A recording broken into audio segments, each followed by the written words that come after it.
ಈ ಪುಣ್ಯಾತ್ಮನ್ ಕಾಲ ಥೂ. ಹೌದು, ಯಾರು ಫೋನ್ ಮಾಡಿದ್ದೆ? ಪ್ರಸನ್ನ ಮಾರಯ್ಯ. ಯಾವಾಗ ನೋಡಿದ್ರು ಕರೆನ್ಸಿ ಹಾಕುವಂತ ಕಾಲ್ ಮಾಡ್ತಾನೆ, ಅದಕ್ಕೆ ಕಟ್ ಮಾಡಿದೆ. ಓ, ನನಗೂ ಕಾಲ್ ಮಾಡಿದೆ ಪ್ರಸನ್ನ. ಹಲೋ ಪ್ರವೀಣ, ಇವತ್ತು ನನ್ನ ಲೆಕ್ಕದಲ್ಲಿ ಪಾರ್ಟಿ ಉಂಟು, ಬರ್ತೀಯಾ? ಹಾ ಸರಿ, ಬರ್ತೀನಿ. ಮಾಮೂಲಿ ಜಾಗ ಗೊತ್ತಲ್ಲ? ಹಾ ಸರಿ, ಗೊತ್ತಾಯ್ತು. ನನಗೂ ಅದಕ್ಕೆ ಕಾಲ್ ಮಾಡಿದ್ದೇನೋ. ತಡಿ, ನಾನು ಮಾಡಿ ಕೇಳ್ತೀನಿ.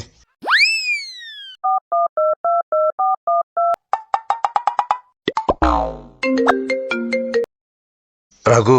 ಹಲೋ ಪ್ರಸನ್ನ, ಏನಕ್ಕೆ ಕಾಲ್ ಮಾಡಿದ್ದು? 200 ರೂಪಾಯಿ ಕರೆನ್ಸಿ ಆಗ್ತೀಯಾ ಸ್ವಲ್ಪ ಬೇಗ?